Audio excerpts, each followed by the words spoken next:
This is Distant Replay, the podcast that goes back in time to relive all the greatest events that we witnessed in sports. From upsets, to championships, to cultural moments, we discuss it all. Coming up on today's episode. So that will do it. The Los Angeles Lakers winning here in Sacramento in overtime, 112 to 106 in what has been a magnificent seven-game series.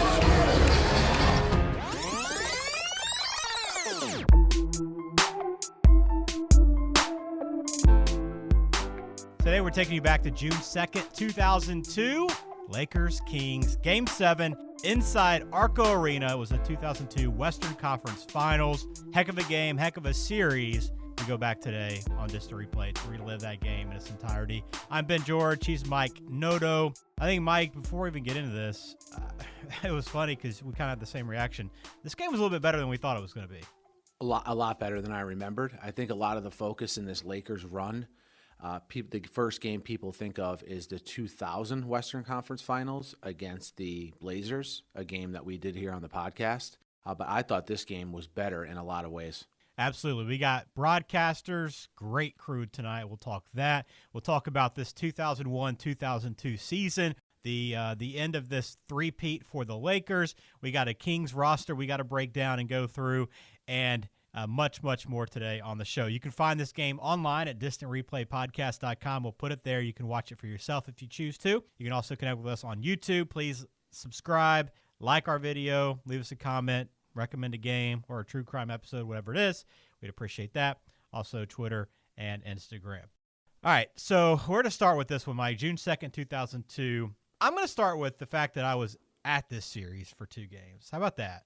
Yeah, go into you hinted at that the other day when we were going back and forth a little bit. So give us some more details on that. How did that come to be? So I have an uncle that lives out in California. He was living not too far from Sacramento at the time, and he works for a hospital, and hospital has great seats for the Kings season tickets. So we went out there to visit for the summer after college summer break. Went out west, little travel time with the family, and he had tickets.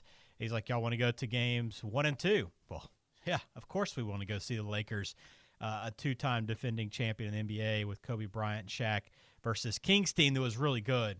Well, the tickets we got, the first game, game 1, we're sitting baseline 3 rows back, baseline underneath the basket. Unbelievable. So there was a play in game 1 where Derek Fisher goes diving into the stands to save a ball. It's like lands in the row in front of us. So it was your TV debut? It might have been. It could have been. Very, very, very well could have been the case. Game 2, 2 days later, we're sitting sideline. So we're not on those first 2 rows, the courtside seats. You're sitting on the floor. Not those, but we're sitting like the next group behind it in row 2.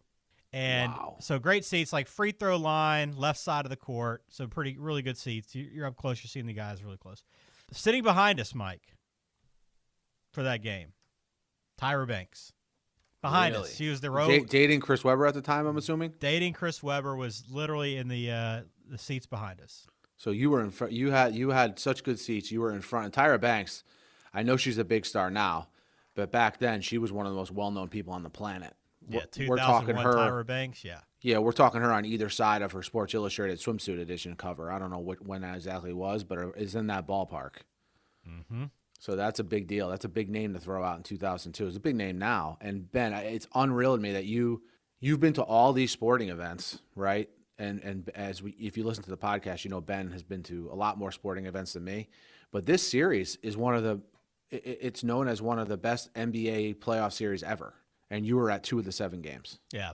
And Arco is a great environment, too. I mean, the crowd for this game, I had a pretty good feel for it, having been there early on. I'm sure Game 7 was a little bit louder. But they were rocking, man. They had the pyrotechnic effects coming off the basket, pregame, like fire shooting everywhere, loud, crowd into it. Really, really good environment and a really loud arena. So this was a great place to be. And these two teams, this series was really good going into it. We knew it was going to be good, but you just had so much talent on the court. You had kind of you you had Kobe, Shaq in their prime. You had some guys on the back end of their career that were really good. Then you had some guys that were kind of coming into the league that were younger that would go on to have good careers. So we knew what this would be. But this Kings team, many people thought had a good chance to knock off this Lakers team. The Kings actually had a better record. They had the best record in all of basketball that year, winning 61 games. So there was definitely some concern over whether the Lakers could get through that. Yeah, the only question mark for this Kings team, which would become a major storyline later in this game, is, could you win an NBA championship with a collection of really good players with Mike Bibby and Chris Webber being your headliners? Could that sort of supersede the superstar abilities of the Lakers with Kobe and Shaq? But for the regular season, like you said, the Kings earned the number 1 seed. This is a team with just a loaded roster of good players. I mean, we're going to go through it here in a minute. But, Ben, quick question for you. Better cowbell scene, Arco Arena or Starkville, Mississippi? It's definitely Starkville, I'd say. But, ooh, okay. But, yeah, I mean, they go harder on the cowbells. Understood. But back to I had to get that. You've probably the only person I know who's been to 2 different places where cowbells are prominent. So I figured I had to ask while I had the opportunity. But, yeah, so this, I mean, it was not a foregone conclusion the Lakers were going to win this series. I think people knew it was going to be a good series. I mean, but if you look back at it, every game of this series was classic. And if you're an early to mid-2000s playoff series, one thing you're going to get is a gigantic Robert Horry shot to win a game. And that's what we got in Game 4 of this series. Of course you're going to get that. Big Shot Bob, man. Should be in the Hall of Fame, by the way. We need to make that happen. But yeah, that's an Alabama, just for the record, for our listeners, he went to Alabama. So take what Ben just said with a grain of salt. He just graduated this year, too. Went back and got his degree. Did he? That's awesome. So in the playoffs, the Lakers had beaten the Trailblazers 3-0, the Spurs 4-1. On the other side, the Kings had beaten the Jazz 3-1 and the Mavericks 4-1. So both these teams were clearly 2 of the top teams in the league all year, but also in the playoffs, we're just kind of rolling through it. So we kind of had this collision course to this point. And you mentioned that, the Mike Bibby, Chris Webber, and this is the year right after Jason Williams left Sacramento, who was, built a lot of buzz around the Kings, kind of helped them kind of get elevated. But then Mike Bibby stepped in year 3, Webber's in year 8. Along with this roster, though, you had Vlade Divac, who started his career at the Lakers. We've talked about on this show recently in the Once Brothers documentary recap we did a few episodes ago. He's a big name. But then you have Peja Stojakovic, who's in year 3 at this point. Hedo Turkoglu, who's in his 2nd year in the league. And then you have Doug Christie, who plays a big part of this. And some role players like Bobby Jackson and Scott Pollard in the mix. But maybe not a spectacular roster when you look back on it 20 years later, but still very balanced and a well put together roster. Yeah, that's a solid 8 players, Ben. I mean, there's those 8 players, there's no one for the role they played that was really bad. I know we'll get to Doug Christie in this game a little bit later, but I necessarily don't think it was Doug Christie's fault how bad he played in this game. But, you have a guy in Stojakovic who's coming off the bench in this game, right? Yeah, I mean, crazy. he came into the game with a hurt ankle, but we're just a couple years away from Stojakovic averaging 25 points a game.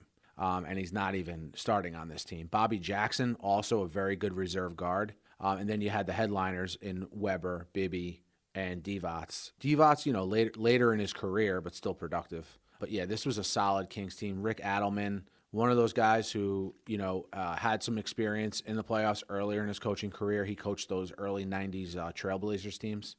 So again, one of those guys familiar with coaching good teams, never been to the mountaintop. That was sort of the question mark with this Kings team. Could they overcome the experience of the Lakers? I remember Hedo Turkoglu. He was a big fan favorite out there at this point. In year 2, and he didn't play a huge role. He only started 10 games through this 2nd year of his career. He only started 7 his first year. He averaged 10 points, so he started becoming kind of a really good bench player for this team. There's a lot of excitement over what he could become. He actually would go on to have a really good career. A lot of time in Orlando. But I remember him, I kind of flashed back to that because I'd forgotten about him a little bit. He's been out of the league for 5 or 6 years now. But it took me back to that moment where there was so much excitement in Sacramento over Hedo Turkoglu.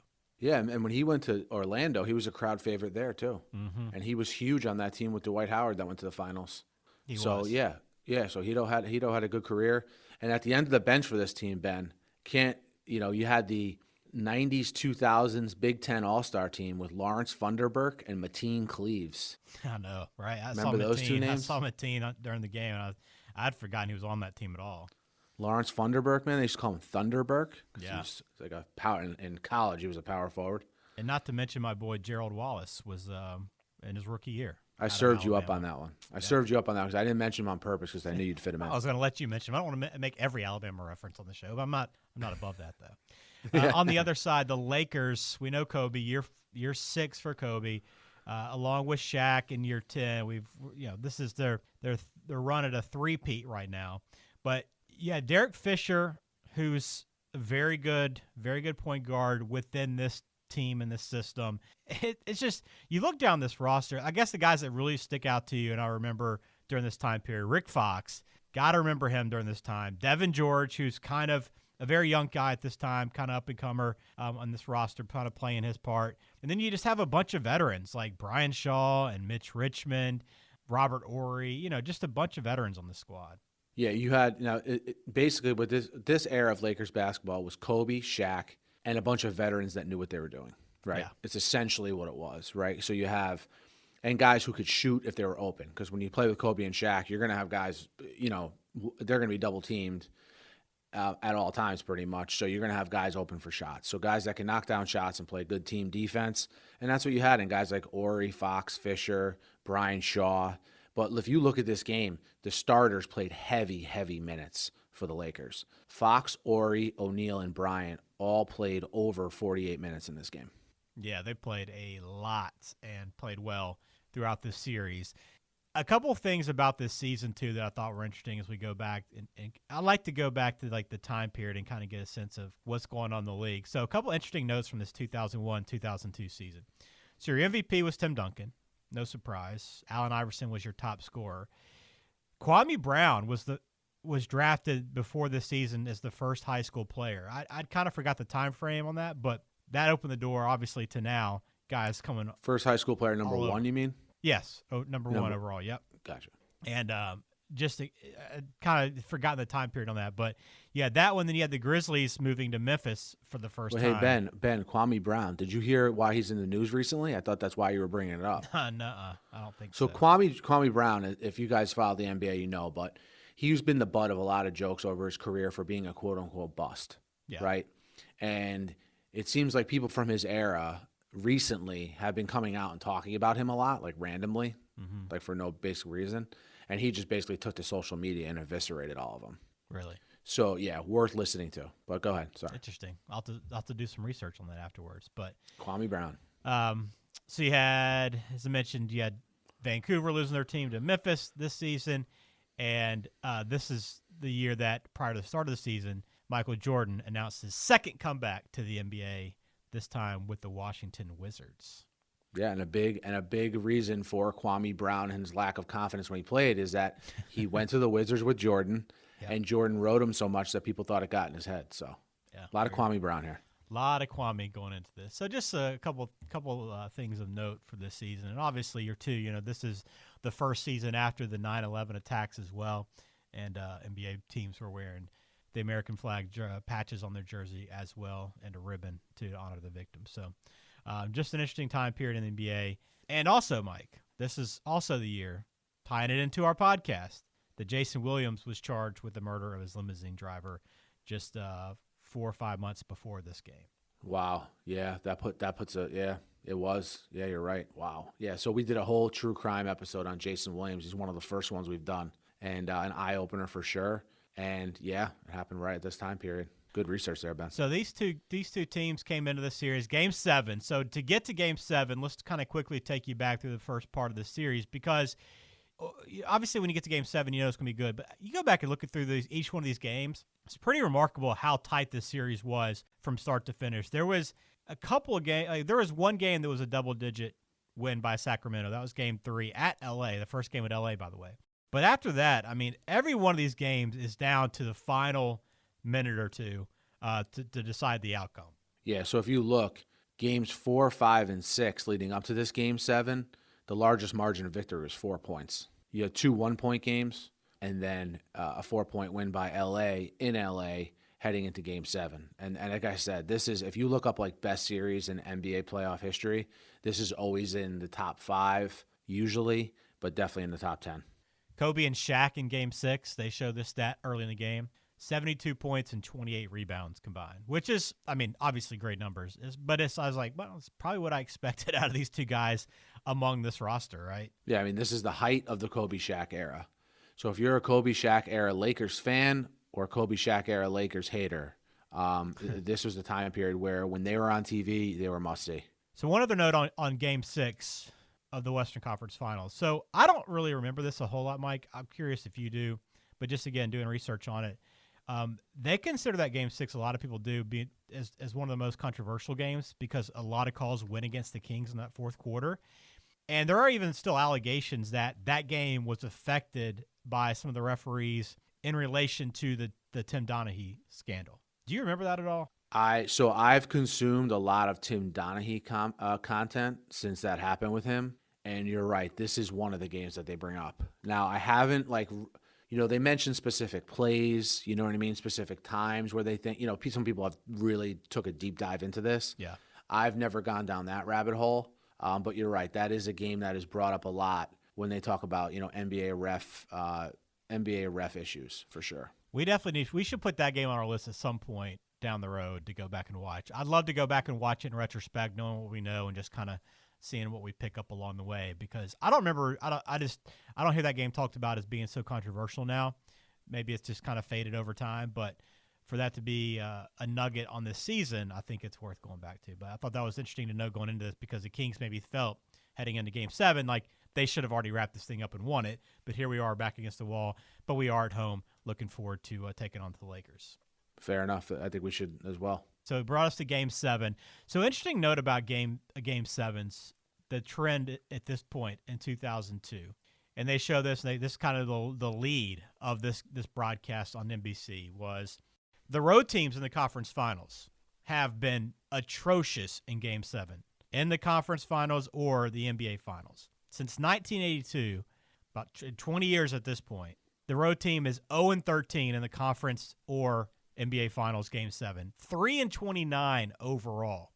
So it tells you kind of the what the Lakers are up against. And again, why the Lakers, they earn their way through this three-peat multiple occasions, this being one of them. You go on the road in a situation where nobody is winning in the NBA to an environment that is very difficult to play in Sacramento because, number one, I told you how loud it is, but this is a franchise that doesn't enjoy a lot of success.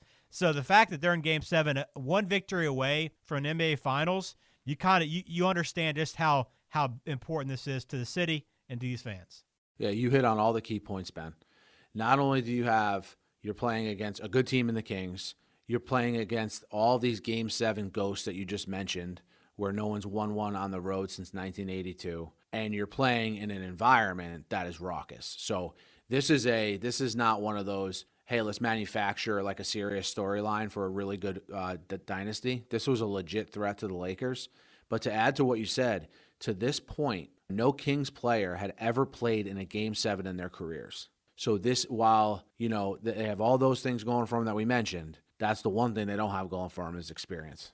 There it is. So this game on NBC, great broadcast crew. Part of this podcast is reminiscing on the old broadcast that we grew up with. NBA on NBC. We all know the music. But you had Marv Albert, Bill Walton, Steve Jones on the call. And on the sidelines, you have Jim Gray and Lewis Johnson. Fixtures on NBC. Before I get your thoughts on this broadcast crew, Mike, and I had not remembered this until researching this game. This is the year that Marv Albert and Mike Fratello were in a limo crash right before this 2002 playoff started. Marv Albert wasn't even able to announce for NBC until this Western Conference Finals. You remember that? I did not remember that. That is an insane nugget on your part, and it's awesome, dude. Yeah, I did not know that. Marv retiring at the end of the NBA playoffs, by the way, this year. So that's probably worth mentioning. I did not know that. Marv look, I grew up in the New York area, as everyone knows who listens to this podcast. So obviously I think Marv walks on water from a broadcasting perspective. Maybe made some questionable decisions at one time period in his personal life. But from an announcing standpoint, he walks on water to me. Bill Walton, if you ever hear from people like, hey, Bill Walton used to be an awesome announcer, he's just kind of gone off the deep end in like the last decade or so, go back and listen to this game. Because if you don't believe them, because he makes so many good basketball points in this game, then if you listen to him announce today, it's almost like you're listening to two different people. 100%. I thought the exact same thing. Like, this guy was buttoned up, like had a serious analyst hat on, was nothing like what we see now, him working on college basketball and the Pac-12. Completely different. Yeah, and Snapper Jones was a perfect compliment to Walton. You love Steve Snapper Jones. I do. He passed away, I think, 2 or 3 years ago, but unfortunately. But yeah, I love Snapper Jones. This is a great announcing crew. Look, like I say this all the time, if you didn't like these guys, I don't know how you watched basketball back then because they were all over the place. So as this broadcast begins, Mike, I thought the one thing I thought was funny, you had Jim Gray doing his first report. His first report is about Phil Jackson, the team psychologist, meeting with the team before the game to get their mind right, which I was like, this is total Phil Jackson, right? And I was surprised, though, that like Bill Walton didn't have a comment. As soon as like he said that, kind of to your point, how Bill Walton's changed a little bit over the years, I thought immediately like he'd have some kind of comment on the fact that they're getting their mind right and going through this whole psychological approach to the game. Yeah, that's a good point. And, again, at this point, pretty much not everyone, but a lot of people are calling Phil Jackson the Zen master, So this Jim Gray report sort of feeding into that. But this is eye-popping, Ben. Coming into this playoff series, Phil Jackson is 38-3 in playoff series. That's incredible. That's such a crazy stat. And worth noting, the Nets are already waiting in the NBA Finals for the winner of this game. That's right. And one thing I thought was interesting, Ben, the Kings were 36-5 at home during this season, but just 5-3 in the playoffs. Yeah, that's a great point. Great point. They did lose a couple games to this Lakers team, and one game so far at home to this Lakers team. But yeah, I think their home court advantage was huge throughout this year, and that's what they were relying on here for Game 7. So let's hop into it, Mike. As I mentioned, June 2nd, everything on the line in this game on NBC Sports. So we'll kind of give some thoughts first quarter, second quarter here. Again, Hito comes out making a couple of shots early on, and kind of to my point, like that's what those fans thought at the time, like why they were so excited about him. Now, he would fade over the course of this game quite a bit, but early on, you saw him knock down some shots. He had a nice stroke, got some buckets, and it felt like he might play a key role in this one early, although he kind of faded. Yeah, you had classic, like, teams at home, role players tend to play better at home feeding off the crowd. And I think that's what you had early going on with the Kings and Turkoglu, like you mentioned. Lakers have an early timeout. Jackson has words with Shaq. In the first quarter, kind of each team made a run, typical like feeling each other out. Yep. Not a little bit of a sloppy first quarter. I think there was some nerves at play. It's only 22-21 at the end of the first quarter. The teams are almost identical shooting from the field. The Lakers are 9 for 22. The Kings are 9 for 21. And just a theme in the first quarter, I thought, is you could tell Phil Jackson was not happy overall with how the Lakers were executing. And you look at the scoring in the first quarter, the stars are leading the way. It's identical. Kobe and Shaq combined for 13. Weber and Bibby combined for 13. Then you had a couple of the role players chip in a little bit too. But already you see the guys that need to take the charge in this game are doing so. Into the second quarter, again, it was a 1-point game after the first quarter. The Kings got up early on, but Lakers settled in quickly, tightened it up. The second quarter, too, kind of, again, this whole game's back and forth, which was what was great about it. There would be some small runs here and there, but for the most part, it was about 2 or 3 points, 4-point difference throughout. The Kings get up 6 points in the second quarter with about a minute left. Look like they're going into halftime in really good shape. But there's like a little sequence there where Kobe steps up, knocks down a three. They get a defensive stop. Kobe comes back down and gets an assist on a bucket, and they're only down one. It's just these little moments where you see Kobe and Shaq step up and make these plays to exactly at the time their team needs it. Yeah, I thought this was a big part in the game, and we are really in sync on our notes in this episode, Ben, by the way, because a lot of stuff here, this is awesome when this happens because we don't talk about, there's no pre-production meeting here in case you guys were wondering. So, but look, I thought that was a huge moment. The Kings are up 6 with a minute left. If they extend that lead to 9 or 10 instead of the Lakers cutting it to 2 at halftime, maybe this game turns out differently, But we're at 54-52, Kings at halftime. Kobe and Shaq 18 each in the first half. Yeah, big second quarters. I mean, Kobe and Shaq pretty much carried the Lakers. They scored all but 7 points for the Lakers in the second quarter. The Kings, Bibby and Weber still playing pretty well, but Doug Christie still not scoring for this team as the starter. But Peja Stojakovic has a good quarter. He scored 6, and Bobby Jackson scored 8 points in this quarter, Mike. If I would have said who was the highest scorer in the second quarter for the Kings in Game 7, would you have ever guessed Bobby Jackson? He matched Chris Webber, but still was tied for the lead in scoring in that quarter. Yeah, Bobby Jackson's one of those guys, quick offense off the bench kind of guy, and he filled his role good in this second quarter, like you mentioned, and kept the game close. And look, it's one of those games, like you said, that's just going back and forth, and that continues in the third quarter also. Yeah, 54-52 at halftime. The Kings were on top. Head of the third quarter, I thought, just in general, did you think the Kings were outplaying the Lakers for the most part? Especially up until this point. Yeah, I thought they were, and this is where one of the main storylines kind of kicks in for the game, okay, to me, is that in the third quarter, after early misses, the Kings are now 8 for 16 from the free throw line. And like you said, they're outplaying the Lakers in a lot of respects, but look, they're 8 for 16 from the line. And over the course of a game, we'll go through, they were 16 for 30 in the game from the free throw line. That's a lot of missed opportunity, especially in a game that is going to be close like this. All right. The Kings went up 7 midway through the third. Then the Lakers went on a 10-2 run.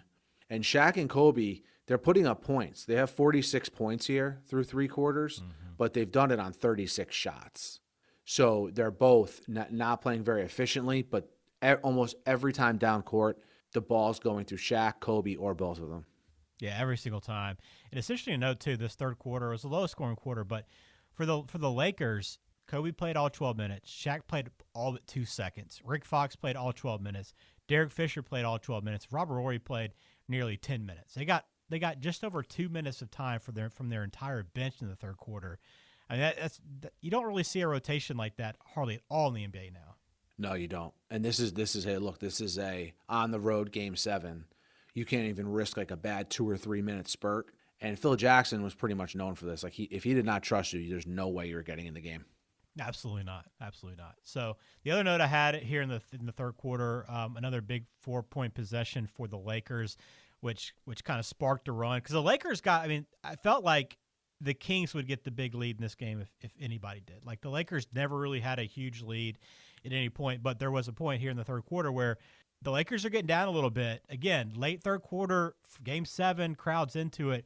But there's a big possession where Lakers hit a front end of 2 free throws, miss a second, get the offensive rebound, then somehow Kobe finds himself free in the corner and knocks down a 3, part of a 10-2 run, and that got it to within 1 point. So it was like a 9-point game at that point, I think, and the Lakers got that 4-point possession, kind of helped spark that run. So there's some opportunities there for the Kings to maybe put them away, but they would just make a couple small mistakes. And in a game like this, you got to do everything right to beat a team like the Lakers in this era. So that was a tough break, but we still go to the fourth quarter at this point, and it's a tie ball game. One of the best, what we're about to talk about now is one of the best quarters in playoff history, in my opinion, that I've seen, I should say. Yeah, I mean, this quarter was tremendous. And listen, I feel like we say this a lot, like, oh man, this was as good of a fourth quarter or good as a game as you're going to see. But I mean, that's why we're watching these games, right? Because they were so tremendous. But this fourth quarter had some huge moments in it, and it was just so back and forth, clutch shots. First off, big technical by Chris Webber in this quarter. So Chris Webber's played pretty well all series, Mike, but this fourth quarter, man, just not his best 12 minutes of basketball. Yeah, to build on what Ben just said, he's averaging 25 points a game heading into this Game 7. He gets a tech early in the fourth quarter. He must have said something pretty bad to the ref for him to get a tech in that spot. It didn't even seem like it on the replay. It seemed like you just said you got to call a foul. And just like he clapped his hands at the ref. Like it seemed like something the ref should have overlooked at that point. The refs did not have a good quarter this quarter, which we'll get into. But yeah, and unfortunately for Webber, the way this game would play out would sort of be a microcosm of his career and the knock on him, right? I think he just got elected to the Basketball Hall of Fame, by the way. Yeah. Recently, but the knock on him was, he can get you there, but can he get you to the mountaintop? and he kind of disappeared here in the fourth quarter. They sort of, they relied a lot on Mike Bibby, who we should probably talk about here. Like he's one of the most, like, he didn't do it for a long time period, but when he was like at his best, he was such a clutch player in both college and the pros. And I think it's like easily overlooked because of the era he played in and all the great players. Yeah. Yeah, he had a tremendous quarter. You almost kind of feel bad they lose that game because he did everything that you need your point guard to do down the stretch to win a game. It just came up just short, though. That was the problem. And again, you point it towards free throw shooting. I mean, that's still the main running theme here. And if you're not paying attention, they pointed out. I mean, at one point in this quarter, Sacramento's shooting 46% for the game on like 20 free throws too, or more than 20 free throws. Not like they're 2 for 7. You know what I mean? Like they've missed a lot of free throws in this game. Yep, exactly. Yeah, I couldn't have put it any better. They just choked from the free throw line, and it ended up being. I mean, we have a game here that's very close down the stretch, and it probably wouldn't have been close if they just were average. If they just put up their average. What did you think of that foul? Getting back to the refs here for a second. So we're in a situation where the Lakers are up 2, right? Yeah. Very late in the game. We're talking 8 seconds left? Yeah. And it's one of those situations where it's an inbound play for the Kings. Right. Lakers up 2, and they get Kobe Bryant on supposedly holding Mike Bibby. Yeah. It was like a off the ball's not even in play kind of foul. And they call that on Kobe Bryant in that spot. Were you surprised by that? Yeah, I was surprised. I had totally forgotten about that. I mean, Bibby then goes to hits both free throws to tie it at 100, and that's how we go into overtime. But that call was just mind-boggling to me. But some other things I thought of note here, Ben. Divac fouled out with 46 seconds left on, again, what I thought was a suspect call when him and Kobe were both going for the loose ball. Kobe, they showed a stat, as of this point, was 22 of 23 on free throws in the fourth quarter in this series, which is an insane stat. Stojakovic had a chance with the Lakers up 1 with 10 seconds left, had a wide open three-pointer and airballed it. That was a shot for me. He finds a wide open look down 1 with 12 seconds left. I mean, the shot you want, and he just misses it completely. Yeah, between him, that was just very uncharacteristic. But yeah, I guess we should get into the fact that Doug Christie is playing major crunch time minutes in this game. At the end, at regulation and overtime, and I understand he's in there for his defense, but Snapper Jones was all over this. Like he was basically he looked scared on offense. Like he just, and I hate to use that word because he's a professional basketball player, but he did not want the ball in his hands. And when it got to the point where he's wide open taking shots, I mean, he had some terrible looks. Bad misses. Yeah, I mean, when you have, and it's not like they didn't have other options to put in there. You know what I mean? I would imagine he's in there for his defense, but they were in a situation down the stretch where they needed someone else besides Bibby to want to take a shot. Mm-hmm. They probably expected that to be Weber, but he didn't look willing either. And that just made Christie's bad play late in this game really stand out. Yeah, Christie didn't score in that fourth quarter. He was 2 for 11 for the game, 0 for 3 from 3. And like you said, a lot of those misses were bad misses. I mean, Mike Bibby scored 12 in that fourth quarter. Bobby Jackson, Scott Pollard each scored 4. And Divac scored 4, and then Weber scored 2, and that was it. So, yeah, I mean, a couple more plays from Weber would have been nice for this team, and then that 3 for Stojakovic was just so huge. I'd forgotten that look. I mean, that is as good of a look as you can get in the final possession of an NBA game. I mean, from the guy that you want shooting it too, and he just missed, did not deliver. And we end up tied at 100. Lakers can't convert on their last possession of regulation. Yep. Kobe, that tip in by Kobe when they showed the replay, Jesus, that was close. Yeah, him and Robert Horry both had opportunities. Yep. Shaq, of note too, Shaq 3 for 10 in the second half only. This is the first Game 7 overtime in Western Conference Finals history, which I obviously was not aware of. Nope. So this game is just becoming a classic in every which way. Yeah, a couple other fourth quarter notes. Shaq was 3 for 4 from the free throw line in the fourth quarter. He was shooting better than the Kings were. And then Robert Horry, 2 big threes in the fourth quarter. The highest score for the Lakers in the fourth quarter, by the way. Yeah, I should have mentioned Horry. He hit a huge three-pointer. Huge. He always does, man. The most early 2000s basketball exchange ever was Ori hit a huge shot, and then Bobby Jackson came right back with a huge three. That's just very Bobby Jackson with his headband on, with those old Kings uniforms, hitting a three, coming right back, and Arco Arena going crazy. Just so 2002. I love Derek Fisher, who always wore his headband over his ears. That was always Yeah, really yeah. funny. And then he had the frosted tips of Hito and Scott Pollard. Like that was so late. That was the 90s, frosted early tips era. 2000s. That was that was the Slim Shady era for sure. Exactly. Overtime, anything of note in overtime? I mean, the Lakers basically kind of jumped up and then, kind of basically closed it out. Played pretty well in defense. The Kings just could not hit shots. Again, Bibby was the offense, 4 points. The Kings only scored 6 points in overtime. Just not a pretty 5 minutes there for the Kings. But the Lakers did the job they had to, relying on Shaq, who scored 6 points in overtime to match the Kings there to close it out. Yeah, the Lakers will win this one going away, and the great fourth quarter sort of overshadowed the overtime. But remember, just some really quick notes here on overtime. At this point, at one point in overtime, we had 18 lead changes and 15 ties.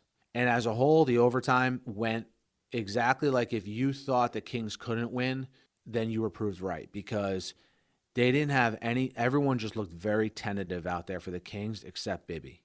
Right. And when it came down to it, the Lakers just devised a defensive game plan to sort of shut Bibby out a little bit. And I don't know, getting back to Christie, he had a couple terrible misses in this overtime. Yeah. They went through Stojakovic and his ankle and how his ankle was an issue. How hurt could he have been? And why wasn't he on the court? I'm not saying they would have won, but I'm saying at least someone the defense would have had to recognize might have been nice in this situation. And in the end, the Lakers had Shaq to lean on, and they pretty much went to Shaq every possession of overtime. Yep. Dominant, man. He even made Chris Webber look small up next to him. I mean, the guy's just a massive human being. But the Lakers would go on to close it out. 112-106, winning on the road in Game 7, which was almost impossible and hadn't happened in over 20 years in the NBA in a conference final or a finals game. But they get it done. For the game, Kobe and Shaq combined for 65. Shaq led the way with 35 points. The Lakers only got 5 points off the bench in this entire game. 5 points off the bench in this entire game. For the Kings, Bibby had 29. Weber had 20. Weber had 20, 8 rebounds, and 11 assists. I mean, the quietest 20, 11, and 8, man, in a Game 7, it felt like. Again, that was the knock on him, though. Yep. The stat line would always look great, but how was he down the stretch, Unfortunately, I love Chris Webber, that. Yep. But unfortunately, again, if you're a Chris Webber critic, you were proved right in this game too. No one in the Lakers on the bench played more than 10 minutes. I know, crazy, dude. How much the starters relied on. The Kings did get some bench help, 12 from Bobby Jackson and 8 apiece from Peja and Scott Pollard. So they got a little more help off the bench. But yeah, all in all, a tremendous game. Great fourth quarter. And not surprising that Kobe and Shaq really kind of enforced their will in this game. But really, going back and watching just to seeing the starters have such an impact for the Lakers and really not much off the bench was pretty crazy, pretty wild, because you just don't see that as much now. I mean, you got to have some role players that step up, but these Lakers were really good. They'd go on to cruise by your Nets, Mike, in the finals. Very easy. Yeah, you're right. Yeah, they would cruise by the Nets is a very good way to put it. And what you didn't know you were watching, though, at this point with this Lakers dynasty, you thought it would go on forever, is this would be their last NBA championship in the Kobe Shaq era over the Nets. They would go on the next year to lose to the Spurs in the Western Conference semis, and then, of course, losing the finals to the Pistons in 03-04. So, yeah. This in many ways, this is one of the last iconic game of the Kobe Shaq era. It was indeed. Well, anything outdated, Mike, from this game for you? No, I mean the headbands you hit on, the old uniforms, tips. Yeah, the frosted tips, the Arco Arena being a place that you didn't want to play. Yeah, right. I mean, in general, the old NBA on NBC, the whole theme, graphics. I mean, not really outdated, just awesome, to be honest with you. Yeah. And no, nothing glaringly outdated besides that stuff. Yeah. Nothing really either for me. We didn't get to see any commercials or anything. So just an all-around great game. And we will put it up on the website, distantreplaypodcast.com. You go back and watch it for yourself. And fourth quarter especially was a lot of fun to watch. So recommend that as well. If you haven't, please subscribe to the YouTube channel. Subscribe to the podcast. Give us a like. Drop us a comment. Anything you can do to help us continue to grow. We do appreciate that as well. I've had a lot of good feedback, and it's all greatly appreciated. We'll have plenty more games to come. We got documentary recaps and true crime sports that we're doing as well. It's all here on Distant Replay Podcast. Mike, enjoyed it, man. Enjoyed it like always. Over 100 episodes for you guys to go back and binge on true crime documentaries and games. And until next time.